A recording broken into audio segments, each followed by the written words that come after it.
बेटा पत्नी को सम्मान दे तो वो गलत क्यों है। रीमा की शादी को 2 साल होने वाले थे, लेकिन अभी तक सास का दिल नहीं जीत पाई थी। एक सहेली जैसी नंद थी, लेकिन अभी कुछ मंथ पहले उसकी शादी हो गई थी, इसलिए रीमा और अकेली हो गई थी। रीमा हर कोशिश करती सास के दिल में जगह बना सके, लेकिन वो नाकाम रही। रीमा की सास उसके किसी काम में हाथ भी नहीं बटाती थी, लेकिन रीमा को अपनी सास से कोई शिकायत नहीं था, क्योंकि उसका पति अखिलेश उससे बहुत प्यार करता था और हर हाल में उसके साथ थे। अभी रीमा किचन में जा रही थी खाने की तैयारी करने, तभी अरे रीमा, रीमा की सास ने रीमा को आवाज लगाई, जल्दी आ इधर। रीमा जल्दी से दौड़ती हुई आई और बोली, क्या माँ जी? अरे कल मेरी दीदी आ रही है, तेरी मासी सास, 4 धाम की यात्रा पूरी करके फोन आया है, अभी अभी उनके स्वागत की तैयारी में लग जा, कल सुबह जल्दी आ जाएगी वह। दीदी को मेथी के पराठे बहुत पसंद हैं, मेथी साफ करके रख देना अभी, और वह कमरा भी जिसमें दीदी रुकेगी उसकी सफाई भी कर दे। दीदी को गंदगी पसंद नहीं है और उसको पूरी तरह से आराम करवाना हमारा काम है, याद रखना रीमा, उनको कोई शिकायत का मौका मत देना।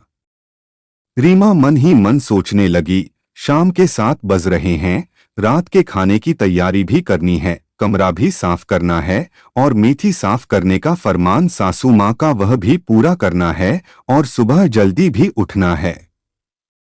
काश कोई उसकी कुछ तो मदद कर दे, पर मदद मांगे किससे। माँ और बेटा मैच देखने बैठ गए। मैच देखते हुए मेथी भी साफ कर सकते हैं, पर नहीं, खुद तो चलाकर बोलेंगे नहीं कि कोई काम है तो हमें बता दो, मैं बोलूंगी तो 2 बात और सुनने को मिलेगी, इससे अच्छा है मैं खुद ही कर लेती हूँ। यह सोचकर रीमा खुद ही सारा काम करने लगी।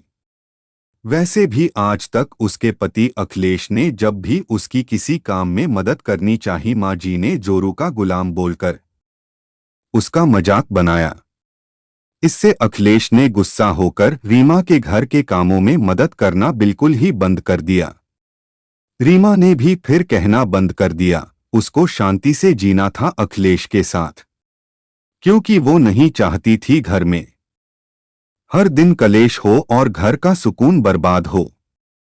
इसलिए लिए चुप रहने में ही भलाई है। काम करते करते रात हो गई, रीमा थककर सो गई। सुबह मेन डोर की घंटी से नींद उड़ी, मौसी जी आ गई थी। रीमा की सास अपनी बहन को देखकर बहुत खुश हुई। रीमा और अखिलेश ने मौसी जी के पांव छूकर आशीर्वाद लिया। रीमा चाय नाश्ता बनाने चली गई और अखिलेश मौसी जी के पास ही सुबह का पेपर लेकर बैठ गया। रीमा की सास बोली, दीदी आपको भी शोभा की शादी में ही 4 धाम की यात्रा सूझी, अपनी इकलौती भांजी की शादी में भी आप आ नहीं सकी। नाराज है शोभा आपसे, और मैं भी, मेरा एक ही बेटी और मेरी बहन ही शादी में नहीं आ सकी। मौसी जी ने रीमा की सास को मनाते हुए कहा, अरे छोटी मान जा, माफ कर दे। क्या करती, कब से 4 धाम की यात्रा का सोच रही थी। यह सब लोगों का साथ बैठ गया, तब जाना हो गया, नहीं तो वापस हमेशा की तरह मेरा यह 4 धाम की यात्रा का सपना अधूरा रह जाता। अच्छा चल छोड़, यह बता मेरी भांजी कैसी है और दामाद जी, शादी की और सारी बातें बता मुझको फुर्सत से, तभी तो सीधा तेरे पास ही आई हूं।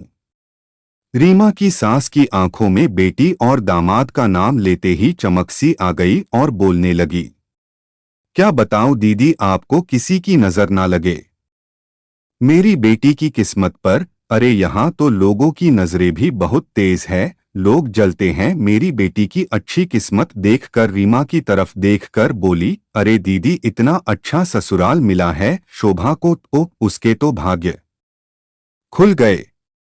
बस आपकी दुआओं का असर है। आप हमेशा बोलती थी उसको कि शोभा बेटा तू तो राज करे, ऐसा ससुराल मिले, और देखो दीदी सच में वह तो राज कर रही है। राज, यह सब बोलते हुए रीमा की सासू माँ फूली नहीं समा रही थी। और दामाद जी तो हीरा है हीरा। शोभा बता रही थी कि उसने अभी तक सुबह की चाय नहीं बनाई। इन 7 महीनों में दामाद जी को सुबह जल्दी उठने की आदत है। सुबह की चाय वही बनाते सबके लिए और शोभा को उसके कमरे में चाय देकर आते हैं। क्या बोलते दीदी, उसको बेड टी, ऐसा बोलकर रीमा की सास जोर जोर से हंसने लगी। शोभा की छोटे बड़े कामों में मदद करने के लिए हर वक्त उसकी सास, उसकी ननद और दामाद जी हर वक्त तैयार रहते हैं। शोभा किचन में काम कर रही है, तब दामाद जी उसको आवाज नहीं लगाते, खुद ले आते हैं अपना सामान। बहुत ही संस्कारी लड़का मिला है दीदी। इधर कई दिनों से मेरी तबीयत खराब है, हर दिन मुझसे भी फोन करके तबीयत के बारे में पूछते रहते हैं। सच दीदी, ऐसा दामाद जिसको मिल जाए उसका तो जन्म सुधर जाए। मैं तो वारी वारी जाती हूँ दामाद जी पर। मेरी शोभा की पसंद नापसंद सबका ध्यान रखते हैं। सारा दिन हाँ शोभा शोभा करके उसके आगे पीछे लट्टू हुए फिरते हैं।